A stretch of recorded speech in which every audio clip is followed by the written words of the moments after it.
Le système éducatif au Cameroun, il est à l'image de notre société. Un enseignant qui est maltraité est un enseignant qui devient moins productif. La grève des enseignants part de beaucoup de frustrations accumulées. Les salaires qui ne sont pas payés, les institutions qui ne prennent pas en compte certaines revendications. Nous, on instruit les jeunes, on ne les éduque pas. Les bases fondamentales de l'éducation sont acquises à la maison. On ne peut pas attribuer la charge totale de l'éducation des jeunes ou alors des dérives que les jeunes ont aujourd'hui à l'enseignant. Un trop plein de candidatures dans le camp de l'opposition, c'est de la distraction. Bonjour à vous la Seven Family, j'espère que vous allez bien. Soyez les bienvenus pour la toute première fois sur ce plateau de Seven. J'ai ici avec moi comme invité une dame. C'est une charmante dame. Je vais lui laisser à elle-même le soin de se présenter à vous, nos internautes. Bonsoir Charlotte. Bonsoir monsieur Issam. Comment vous allez? Je vais très bien, merci, et vous-même? Bien, bien. Et nous sommes ravis de vous recevoir ici à Seven aujourd'hui. Le plaisir est partagé. Qui est Charlotte? Alors, Charlotte Romaine Tangana-Fouda est enseignante. J'ai 5 ans d'ancienneté, je suis sortie de l'école normale de Yaoundé il y a quelques années, donc 5 ans. Et actuellement, j'exerce dans un département de la région du centre, tout simplement. D'accord. Il est vrai que, je suis aussi, entre autres, prothésiste angulaire. Mais bon, c'est ma deuxième activité. L'activité principale, c'est enseignante. Aujourd'hui, vous nous faites le plaisir de répondre présent à cette nouvelle édition de notre podcast pour parler de l'éducation au Cameroun. Okay. On va, tout au long de cette édition, nous allons faire le diagnostic de l'éducation au Cameroun. Alors, en termes de jeu, quel est l'état des lieux de l'éducation au Cameroun actuellement? On va tout simplement dire que le système éducatif au Cameroun, il est à l'image de notre société. Il est un peu poreux et parfois obsolète parce qu'à mon humble avis, il est inéluctable qu'il faut prendre en compte l'état actuel de notre société et adapter les programmes d'enseignement aux besoins de notre société. Actuellement, le taux de chômage, il est assez élevé. Et donc, pour y pallier, il faut bien évidemment adapter les programmes d'enseignement aux besoins de la société pour pouvoir, en réalité,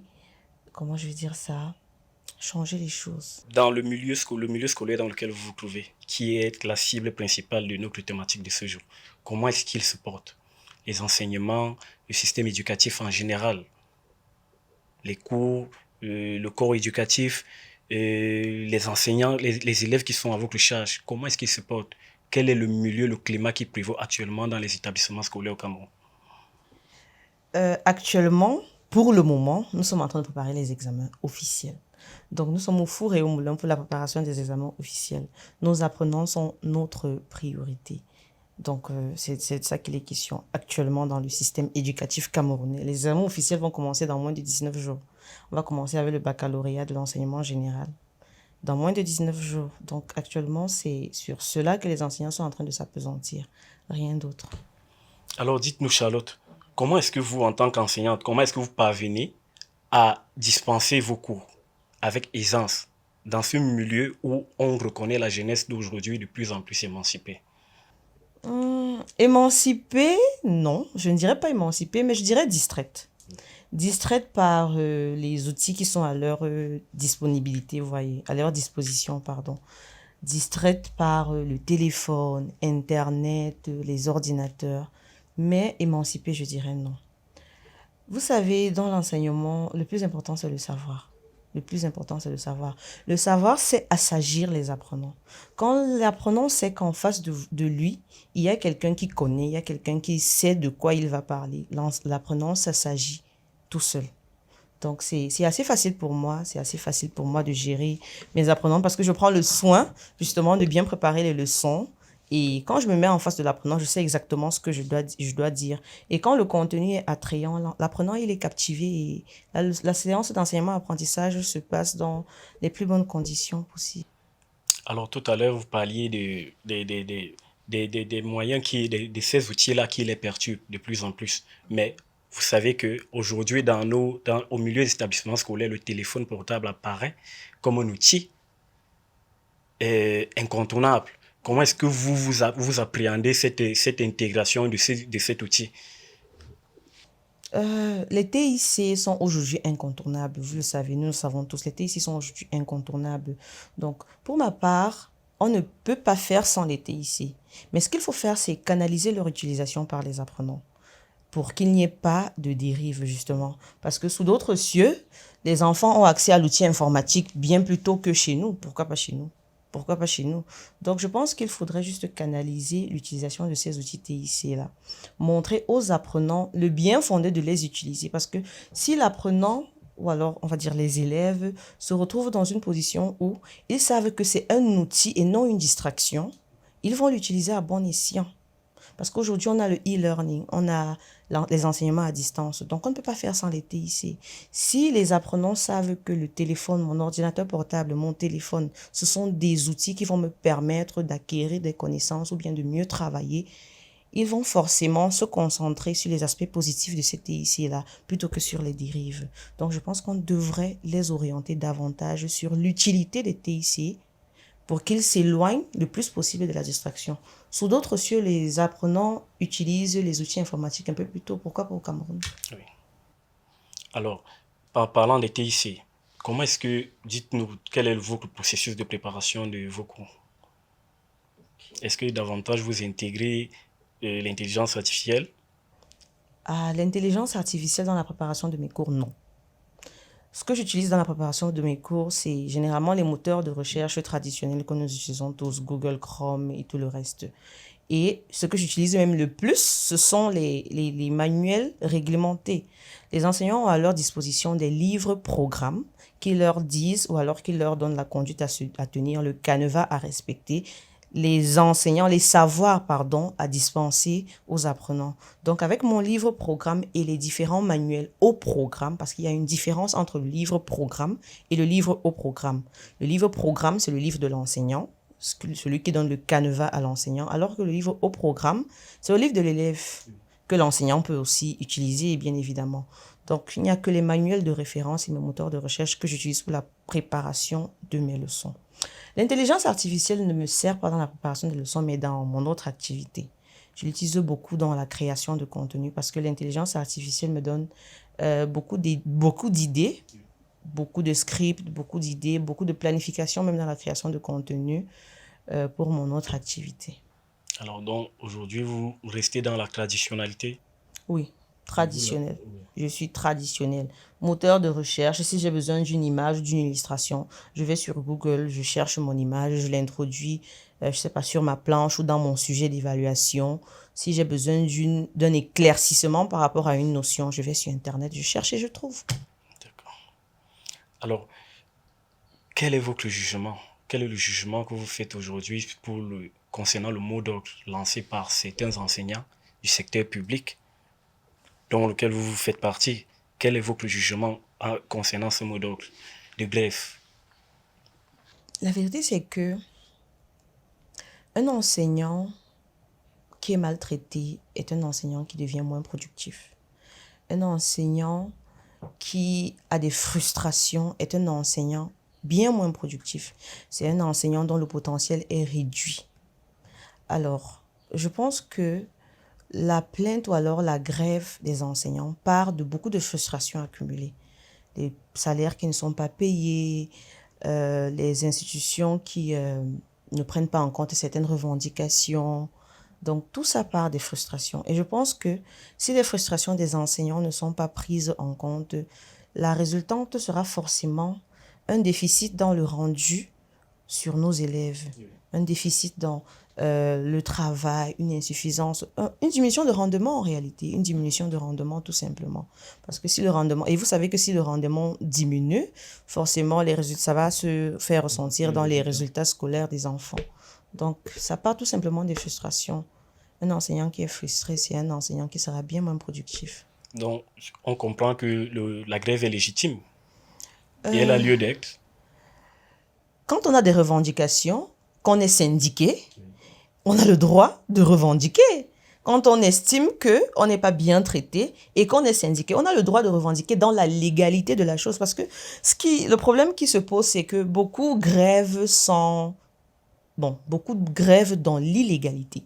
C'est ça le problème. Beaucoup grèvent dans l'illégalité.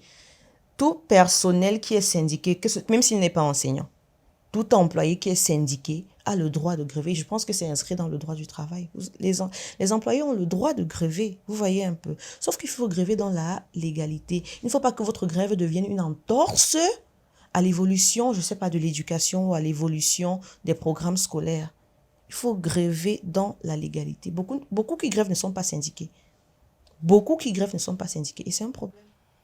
Et vous faites bien de mentionner le thème syndicat. Il y a eu ce problème qui s'est soulevé depuis des années aujourd'hui où certains enseignants ont décrié le fait que pour le corps d'enseignants au Cameroun, il n'y a pas un syndicat universal. Est-ce que c'est vrai? C'est la vérité, il y a beaucoup trop de syndicats. Mais bon. Et pourquoi ça? Je ne saurais vous répondre. Sincèrement, je ne saurais vous répondre. Je ne saurais vous répondre. Je n'ai pas envie de faire la publicité du syndicat dans lequel je suis, mais je pense qu'il y a beaucoup de syndicats. Les syndicats sont fonction des promotions ou fonction des revendications? Je ne sais vraiment pas. Je ne sais pas. Je ne sais pas sur quelle base les autres syndicats ont vu le jour. Ou ils sont générationnels? Mais je ne sais pas. Je ne sais vraiment pas. Je ne saurais vous répondre. Qu'est-ce qui explique au jour d'aujourd'hui? Donc, j'allais justement vous poser la question, quel est l'impact direct de ces grèves-là au niveau du niveau d'éducation qui est promulgué à nos élèves au jour d'aujourd'hui? Et vous aviez déjà répondu. Alors, est-ce que cela peut également être l'origine du faible taux de réussite qu'on observe aujourd'hui au niveau des examens officiels au Cameroun? Faible taux? Sur quelle base est-ce que vous dites faible taux? Le taux n'est pas si faible que ça. Hein. On a connu pire au Cameroun. Hein. À une époque, on avait des néants partout. À une époque, on avait des néants partout. Partout.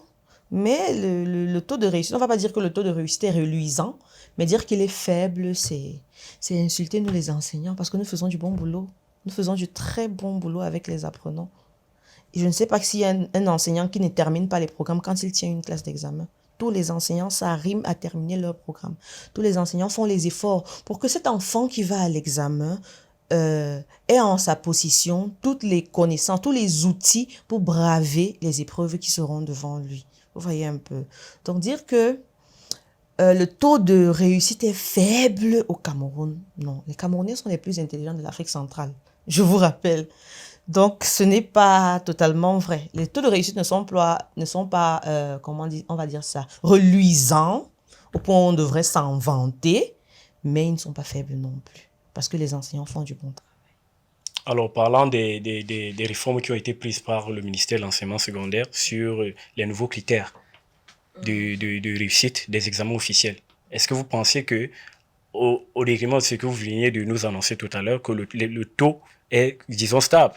Est-ce que vous pensez que ces mesures-là ont été prises pour améliorer le taux de réussite, ou alors ils n'ont pas été interpellés par quelque chose autre que ce que vous décrivez aujourd'hui? Je n'ai pas envie de dire que c'est un démenti, d'accord, mais jusqu'ici, nous n'avons pas vu de communiqué officiel signé par le ministre qui prouve que ces nouvelles réformes-là sont officielles, vous voyez un peu. Je pense que ça reste des rumeurs. Mais on va quand même développer sur la rumeur. Hein? Donc, s'il s'avère que ces réformes-là sont officielles, c'est louable. C'est un effort louable de Madame le ministre des Enseignements secondaires. Je pense que c'est une très grande pierre qu'elle voudrait apporter à l'édifice. L'intention, elle est bonne. Vous voyez, l'intention, elle est bonne. Mais, au-delà de l'intention, il faudrait se pencher sur la véritable, comment je vais dire ça, essence de l'éducation. Vous voyez un peu. Je ne pense pas qu'il est juste de faire échouer un enfant qui a réussi à avoir 10 à la moyenne des matières de base et 10 à la moyenne générale, mais une sous-moyenne, par exemple, dans une matière qui n'est pas sa moyenne de base. C'est injuste que cet enfant échoue. C'est très injuste que cet enfant échoue. Je prends un exemple. Un enfant qui compose le baccalauréat D. Il a 12 ans SVT. 12 en chimie, 10 en mathématiques, 10 en physique, 9 en anglais, 11 en français. Et on va me dire qu'il va échouer parce qu'il a eu 9 en anglais. Pourquoi? Pourquoi est-ce que l'enfant va échouer parce qu'il a eu 9 en anglais? Alors que les matières de base, il a eu les moyennes nécessaires. Pourquoi est-ce que cet enfant devrait échouer? Encore que les savoirs ne... Comment je vais dire ça? Encore que dans les programmes scolaires, il n'y a pas que la théorie. Il n'y a pas que la théorie. On a bien vu, pendant que nous étions sur les bancs, des camarades qui ne s'en sortaient pas en classe, mais qui ont eu une vie professionnelle bien plus épanouie que nous autres. Donc, il n'y a pas que le savoir livresque. Il n'y a pas que le savoir livresque. Moi, je pense que si un enfant réussit à avoir ses moyennes dans ses matières de base et que sa moyenne générale lui donne 10, ou alors même si vous voulez 12, je ne sais pas, qu'on lui donne son examen parce qu'on n'est même pas sûr que ce qu'il a fait, ses moyennes de mathématiques, physique, là, c'est ça qui va lui donner son travail demain. On n'est pas sûr que c'est ça. On n'est pas sûr. Parce qu'à l'université, il peut faire tout autre chose. Quelqu'un qui a eu un bac D peut se retrouver en train d'être journaliste. Où est le rapport avec la SVT? Comment est-ce que vous jugez, quel est le niveau d'éducation, je dirais, comment vous jugez la qualité d'éducation des jeunes camerounais aujourd'hui au regard de leur comportement au milieu de la société? Ce qu'il faut savoir, c'est que à l'école, nous, on instruit les jeunes. On ne les éduque pas. On les instruit. Les bases fondamentales de l'éducation sont acquises à la maison dès le plus bas âge. Ça veut dire que c'est à la maison que votre enfant apprend à dire bonjour. C'est à la maison qu'il apprend à dire merci. C'est à la maison qu'il apprend à, je sais pas, débarrasser, laver les assiettes. À la maison qu'il apprend tout ça. Donc, à l'école, nous ne faisons que les instruire. Donc, l'instruction que nous leur donnons ne saurait en aucun cas combler les carences de l'éducation de base. D'accord? C'est pour ça que vous allez voir dans la société, un enfant qui est super instruit peut être mal éduqué parce qu'il y a des carences dans l'éducation de base. Un enfant, inversement, un enfant qui est très peu instruit peut être très bien éduqué. Vous voyez un peu. Donc, on ne saurait attribuer la charge totale de l'éducation des jeunes à l'enseignant. Nous, on leur apprend les SVT, les mathématiques, la chimie, la physique. On n'apprend pas aux enfants à dire s'il te plaît. On n'apprend pas aux enfants à dire bonjour. C'est vous, parents, à la maison, qui devez faire ça. C'est pour ça qu'on dit qu'il y a le triangle pédagogique. Vous voyez, enseignant, parents, élèves. Enseignant, parents, élèves. À partir du moment où l'un des maillons de la chaîne ne fait pas son travail normalement, il y aura un problème. Il y aura un problème. Donc, vous déclarez qu'il y a un déficit qui Oui, est il y a un déficit. constaté Les au parents niveau. ont démissionné de leur rôle de parents, sincèrement. Les parents ont démissionné de leur fonction. Il est inadmissible qu'on convoque un parent à l'école, on lui dit que son enfant a fait X et Y choses. Il s'en prend à l'éducateur qui l'a convoqué. Pourquoi? Pourquoi? Alors que la personne a blâmé, c'est vous, votre enfant et l'éducation que vous lui avez donnée. Donc, les parents ont démissionné. Il faudrait que les parents reprennent leur rôle d'éducateur. C'est eux la base. Comme je viens de le dire, à l'école, nous, on leur apprend les SVT. On leur apprend les mathématiques. Il est vrai que pendant mon cours, je peux prendre 5 minutes, 10 minutes pour faire une petite leçon de vie aux enfants. Mais les bases de l'éducation s'apprennent à la maison et dès le plus bas âge. Vous savez qu'il y a des enfants de 2 ans qui disent, ils savent dire s'il te plaît, ils savent dire merci. C'est parce qu'on leur apprend à la maison. Comme il y a aussi des adultes ils vous demandent un service et ils ne vous demandent même pas, s'ils ne vous disent pas s'il vous plaît. Vous leur rendez service, ils ne disent même pas merci. Certains entrent dans le taxi, ils ne disent même pas bonjour. Alors que ça s'apprend à la maison. Donc vraiment, on ne peut pas attribuer la charge totale de l'éducation des jeunes ou alors des dérives que les jeunes ont aujourd'hui à l'enseignant. Ce n'est pas juste. Ce n'est pas juste. Tout part de la maison. Ce sont les parents qui sont les piliers de l'éducation. Nous, les enseignantes, sommes une continuité de ce que les parents ont enjambé à la maison. Alors, s'il y a quelques mesures à prendre, quels sont les conseils que vous pourriez donner aux parents et aux jeunes qui nous suivent conseils pour essayer de réconcilier l'éducation scolaire à celle familiale? Okay. Que les parents reprennent leur rôle de parents, tout simplement. Que les parents reprennent leur rôle de parents. Aujourd'hui, les parents courent derrière l'argent Beaucoup de parents, ils sont tellement occupés. C'est vrai que la vie est difficile, hein. C'est vrai. On ne va pas se mentir, on doit l'avouer. C'est difficile. Maman sort, papa sort. Mais quand on sort là, pensons à ce qu'on va léguer à ces enfants-là. On peut leur léguer l'argent et ils restent dilapidés parce qu'ils sont mal éduqués. Donc, pensons à ce qu'on va léguer à leurs enfants. On ne peut pas donner des devoirs et l'enfant rentre. Il n'a personne avec qui faire les devoirs, soit parce que papa n'est pas là, maman n'est pas là. Et ils n'ont même pas cherché quelqu'un qui va aider l'enfant à faire ses devoirs-là. Que les parents reprennent tout simplement leur rôle de parents. Et les choses iront mieux. Nous, les enseignants, nous faisons notre travail, hein. Aucun enseignant ne va laisser les programmes inachevés jusqu'en fin d'année. Tous les enseignants achèvent leurs programmes. C'est vrai que parfois les programmes sont difficiles à achever, mais nous faisons l'effort de le faire. Et c'est ça notre travail. C'est ça notre travail. Nous ne sommes pas là pour apprendre à votre enfant à dire merci. C'est vous qui devez faire ça. Donc, que les parents reprennent leur rôle de parents. Même en cherchant l'argent, essayons de penser à ce qu'on va léguer à ces enfants-là. Il n'y a pas de plus grande richesse que les valeurs morales. Il n'y a pas de plus grande richesse que les valeurs. Est-ce que les pouvoirs publics ont eu à mener des actions concrètes pour répondre aux cris, aux alertes, aux cris des enseignants jusqu'au jour d'aujourd'hui? Très belle question, monsieur Issama.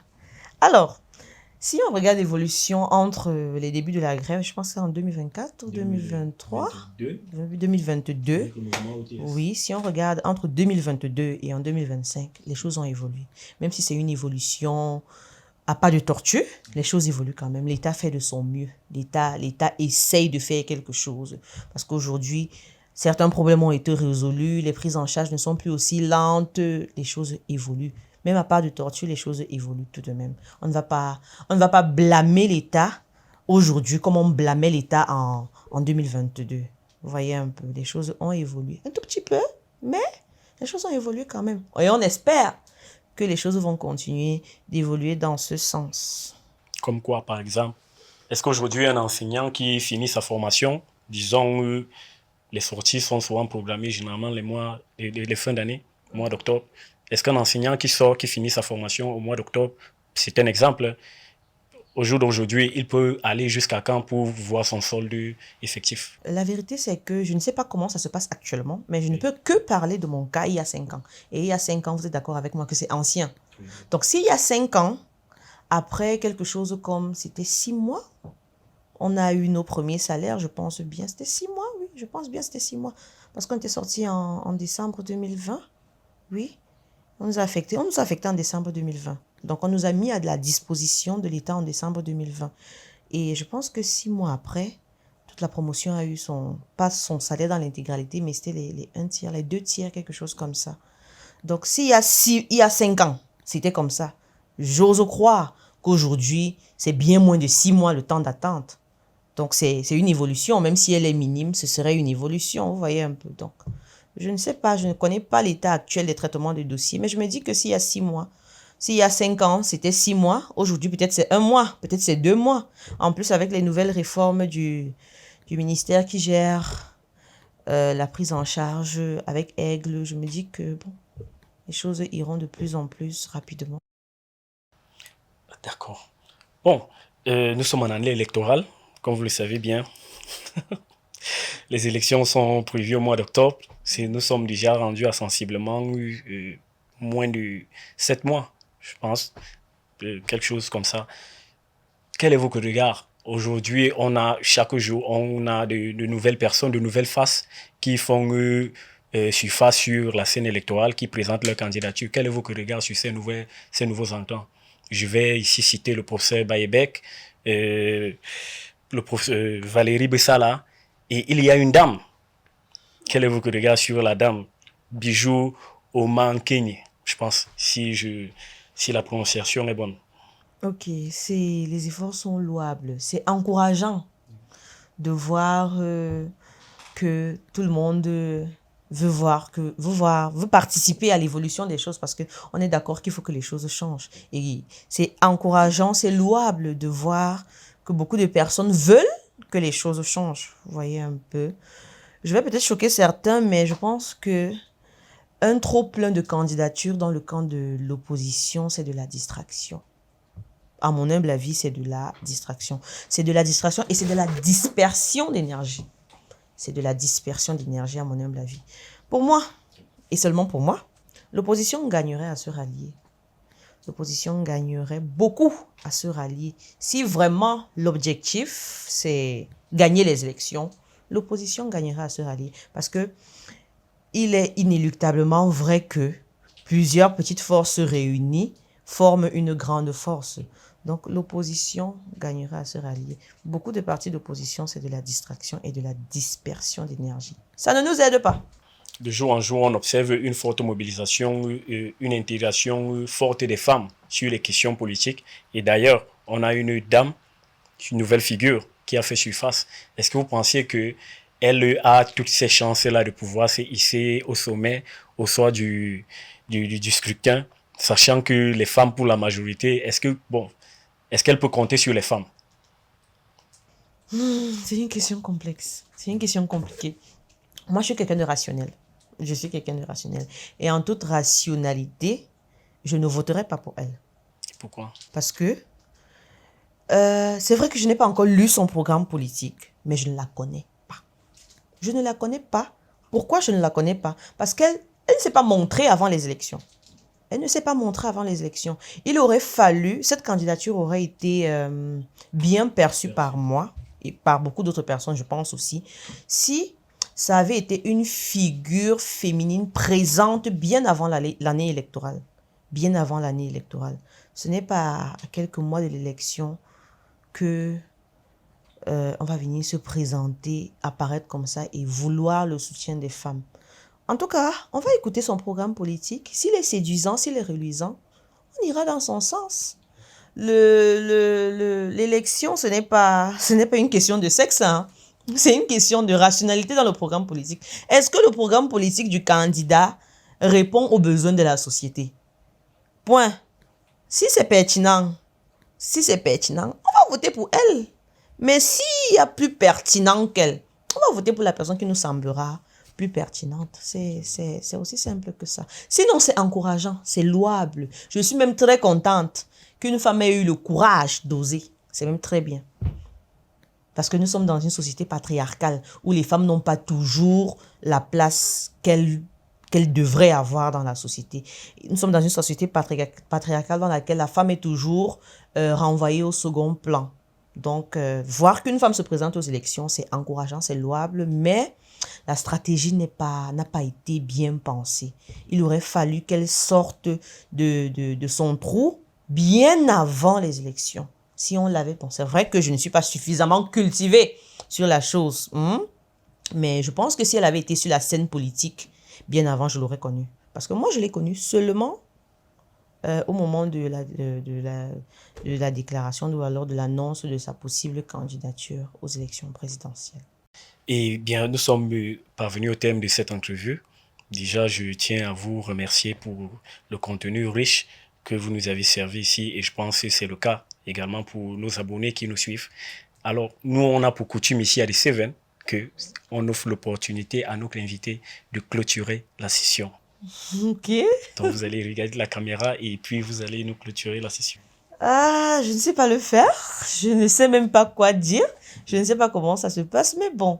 C'était un plaisir d'être sur votre plateau télévisé. Je ne sais pas si je vais dire télévisé ou radio, mais en tout cas, ce fut un plaisir pour moi d'être là. N'hésitez pas à vous abonner sur nos différentes pages, à nous suivre, à nous laisser des commentaires gentils, à nous recommander et à bientôt pour un nouvel épisode.